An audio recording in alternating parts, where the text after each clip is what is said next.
بسم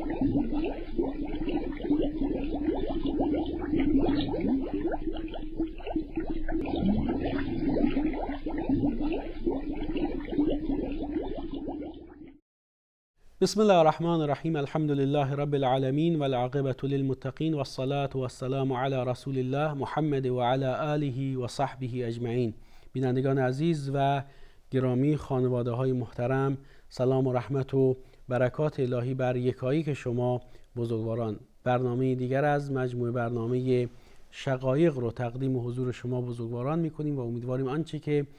در این برنامه خواهیم گفت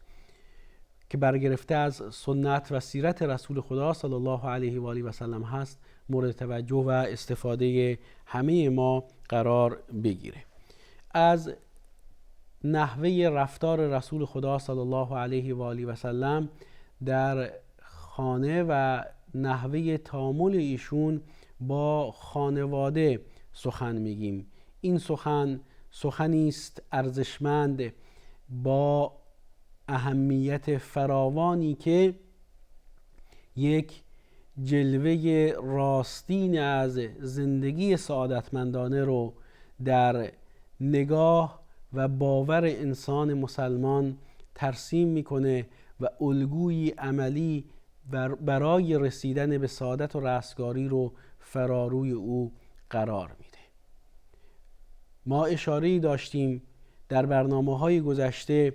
به سنت و راهنمودهایی که مادر بزرگوارمون ام المؤمنین عایشه صدیقه رضی الله تعالی عنها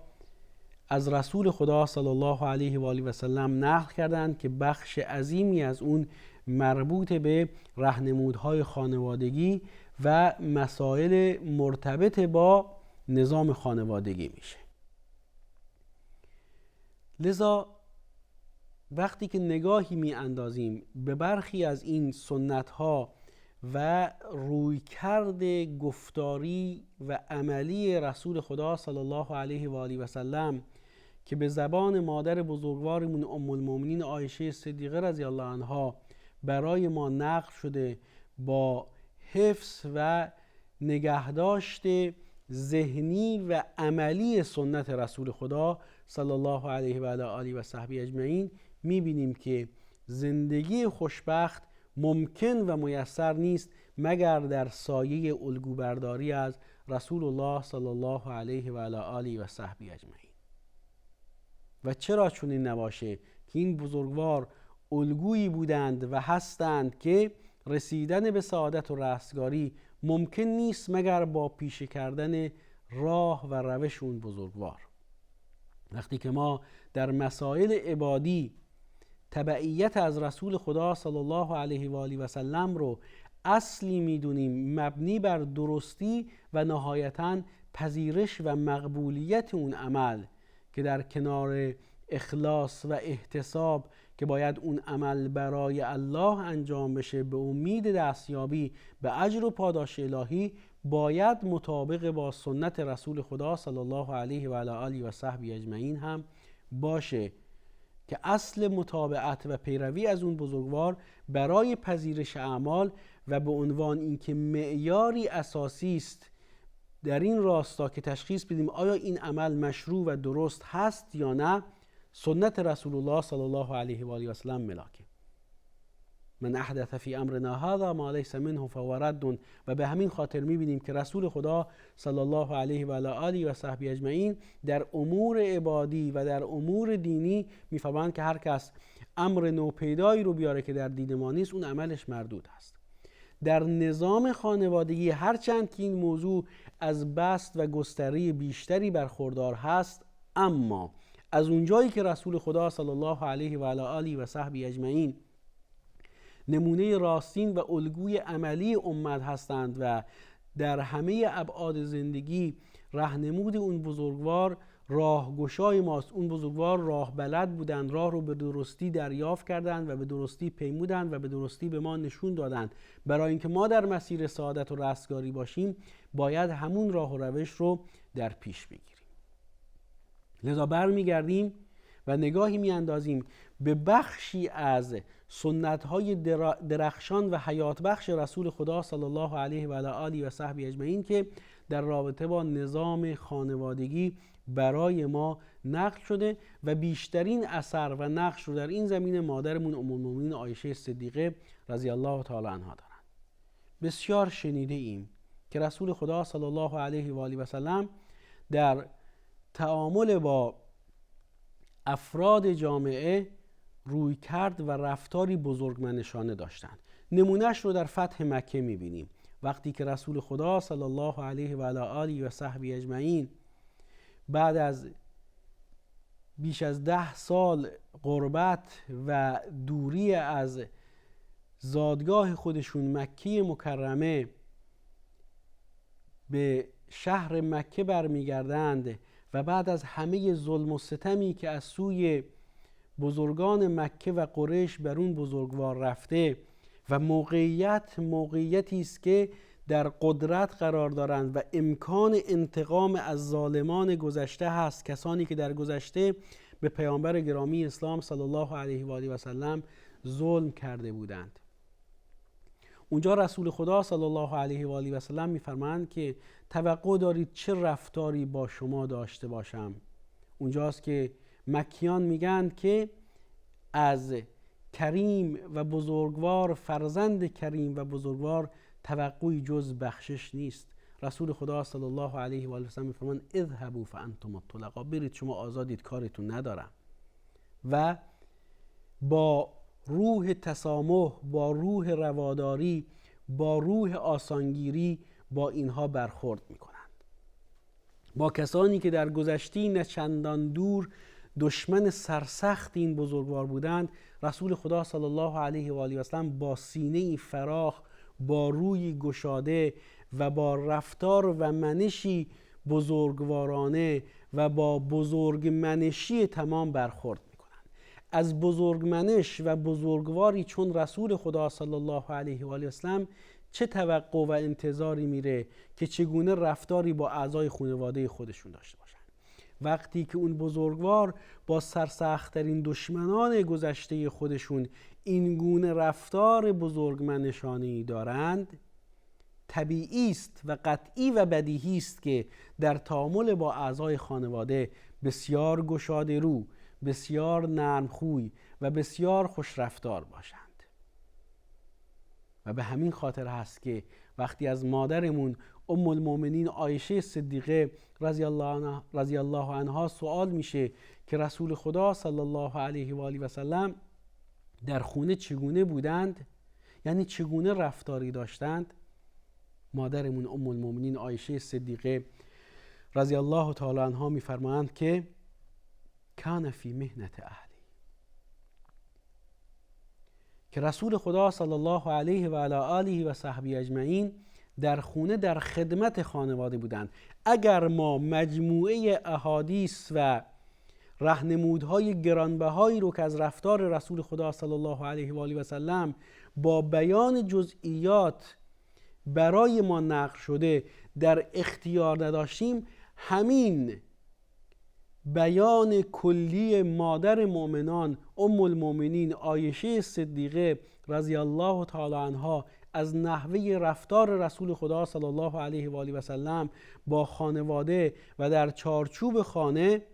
برای ما کافی است. آیا این کمه که مادر مؤمنان ام المؤمنین عایشه صدیقه رضی الله عنها میفهمند که کان فی مهنت اهلهی، که رسول خدا صلی الله علیه و آله و سلم در خدمت خانواده خودشون بودند. رسول خدا علیه السلام عادت نداشتند که کار و زحمت خودشون رو بر دوش دیگران بیاندازند. برخیا شاید این عادت رو داشته باشند که دست بخششگر و دهنده‌ای داشته باشند برای انفاق و بخشش به دیگران. این خیلی خوب هست و رسول خدا صلی الله علیه و آله و سلم خبر دادند که دست بالا بهتر از دست پایین هست. دستی که دهنده هست، دستی که بذل و بخشش میکنه، بهتر از دست گیرنده هست. و خوشا به حال کسانی که این گونه هستند. اما شگفت‌آور هست که شاید که البته فی الواقع هم متاسفانه همین گونه است که کسانی دست بخشنده و دهنده و بخششگر نسبت به دیگران دارند و بذل و بخشش میکنند، اما دستشون برای خانوادهشون بسته است، دست بسته هستند در رابطه با خانواده. حالان که بهترین انفاق، بهترین بخشش، بهترین عطا و بهترین دهش اون عطا و بخششی هست که انسان به نزدیکان خودش میبخشه، بلکه این برترین هست، چرا که یک واجب شرعی هست و بحث واجبات مالی و وظایف مالی مرد در قبال همسر، در قبال اعضای خانواده مسئله است که در قرآن کریم بهش تصریح شده، در سنت نبوی بهش تصریح شده و قطعاً که واجبات بر مستحبات و اموری که تحت عنوان سنت و مستحب ازش یاد میشه برتری داره. حتی در همین چارچوب سنت نیست، در حوزه و در چارچوب معنا و مفهوم سنت نیست بذل و بخششی که برای اعضای خانواده باشه از فضیلت و اهمیت بیشتری برخورداره، چون در این زمینه تقسیم بندی صورت گرفته. حق سائل و محروم اون سهم و بخش و نصیبی است که پرهیزگاران و نیکوکاران در اموال خودشون قرار میدند تا به سائلان، تا به نیازمندان، تا به درخواست کنندگان، تا به مستمندان و به محرومان و بینوایان بدن و بذل و بخشش بکنند که بخشی از موارد مصرف زکات هم شمرده میشه. اما وظیفه مالی که انسان مسلمان نسبت به عزیزان خودش، نسبت به پدر و مادر و همسر و فرزند خودش داره که تحت تکفل او هستند، اینه که فراتر از این حد واجب که این مال تعلق میگیره به فقرا و کسان دیگر و موارد دیگری که در قرآن کریم تصریح شده، موارد 8 گانه مصرف زکات که مورد بحث ما نیست، اما فراتر از این تکلیف و مسئولیت و خارج از این مواردی که واجب شرعی فرد ثروتمند دارای نصاب زکات هست، خارج از این چارچوب وظیفه و واجب شرعی برای نفقه کردن بر همسر و افراد تحت تکفل و خانواده و کسانی است که نسبت به اونها مسئولیت‌هاش تعریف شده و همین بیانگر اهمیتی است که انفاق کردن و خرج کردن بر خانواده داره. از این رو ما می‌بینیم که رسول خدا صلی الله علیه و آله و سلم همسر عبدالله ابن مسعود رضی الله عنه رو راهنمایی می‌فرمایند به این که بهترین نفقه‌ای که میتونه بده به نزدیکانش هست که در رأس اونها شخص عبدالله ابن مسعود رضی الله عنه قرار داره که نسبت به همسرش فقیر هست و همسر ایشون از ثروت و توانایی و مال و ثروت بیشتری برخوردار است. و اینجا هم یک نکته ببینید، قرآن، سنت، به طور کلی آموزه‌های دینی مقام و منزلت و البته استقلال و عزت نفسی هم به زن داده. همسر عبدالله ابن مسعود ثروتی داره که رسول خدا صلی الله علیه و آله و سلم نه در قالب تعیین تکلیف و بیان یک واجب شرعی، بلکه با اعطای استقلال مالی به اون بانو و حفظ تصرف و قدرت تصرفش در اموالش او رو راهنمایی میکنن که بهترین انفاق این هست که به همسر و شوهرت کمک بکنی، که این هم نمونه دیگری از آموزه‌های گسترده و فراگیر دینی نسبت به مسائل زنان، نسبت به مسائل خانواده، نسبت به مسائلی است که در یک نظام خانوادگی از اهمیت و البته شاید در مواردی از حساسیت خاصی برخوردار باشه. اینجاست که چه بسیار مردانی که متاسفانه با استدلال به این که من مرد هستم و من مسئول خانواده هستم این حق رو به خودشون دادن یا میدن که اموال شخصی همسر خودشون رو تصرف بکنن و درش دخل و تصرفی داشته باشند که مورد رضایت خانم نیست، با قهر، با جبر، با سیطره جویی و با خودخواهی و تمامیت خواهی. گرچه در نظام خانوادگی سعادتمند معمولاً این مرزها برداشته میشه، اما برداشته شدن مرزها در نظام خانوادگی سعادتمند به معنای نقض حق و حقوقی نیست که الله متعال به هر یک از اعضای خانواده داده، از جمله حق دخل و تصرف در اموالی که جزو دارایی های خود خانم شمرده میشه، مهریش باشه یا اموالی باشه که از خونه پدر آورده یا ارث و میراثی باشه که از کسی به ارث برده. در هر حال در این زمینه از استقلال و حق تصرف برخوردار هست. البته گفتم که در نظام خانوادگی سعادتمند و در یک خانواده خوشبخت معمولاً این مرزها کمرنگ میشه و کمرنگ شدن یا برداشته شدن این مرزها نباید دستاویزی باشه برای این که مرد بگه چون مردم و من قیم و سرپرست خونه هستم این حق رو دارم که در اموال همسرم دخل و تصرف کنم، که این هم نمونه دیگری از جلوه های فراگیر گرامی داشت زن در قرآن و سنت نبوی است. و با رعایت همین مسائل و نکات هست که انسان میتونه یک زندگانی خوشبخت رو، یک زندگانی سعادتمند رو تجربه بکنه. عبدالله ابن مسعود فقیر و همسرش ثروتمند، اما این تفاوت اونها رو از هم دور نمیکنه. این تفاوت برای اونها به یک چالش تبدیل نمیشه، بلکه دقیقاً همین مسئله، فقر عبدالله ابن مسعود و ثروت همسرش، زمینه ساز نزدیکی هرچی بیشتر اونها به یکدیگر میشه، تا جایی که رسول خدا صلی الله علیه و آله و سلم همسر عبدالله ابن مسعود رو راهنمایی میکنند که بهترین صدقه‌ای که میدی و بهترین انفاقی که میکنی همین هست که به نزدیکان خودت انفاق و بخشش بکنی. و همین راهنمود کلی رو رسول خدا صلی الله علیه و آله و صحبی اجمعین در رابطه با همه افراد جامعه مسلمان بیان فرمودند و بر همین اساس هست که ما حتی میتونیم از چالش هایی که به طور طبیعی در زندگی ما پیش میاد به عنوان مسائل و زمینه هایی تحت عنوان فرصت استفاده بکنیم، فرصت سازی بکنیم برای رسیدن به یک خانواده خوشبخت. یعنی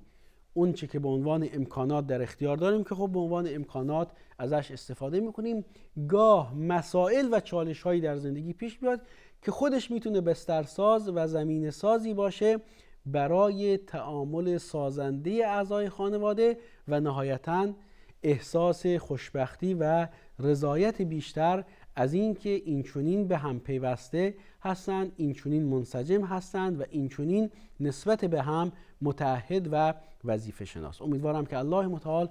این توفیق رو به یکایک ما ارزانی بداره و توفیقمون بده که با الگوبرداری از رسول خدا صلی الله علیه و آله و سلم در مسیر سعادت و رستگاری گام برداریم. ممنون و سپاسگزارم که تا پایان برنامه با ما همراه بودید. الله نگهدارتون.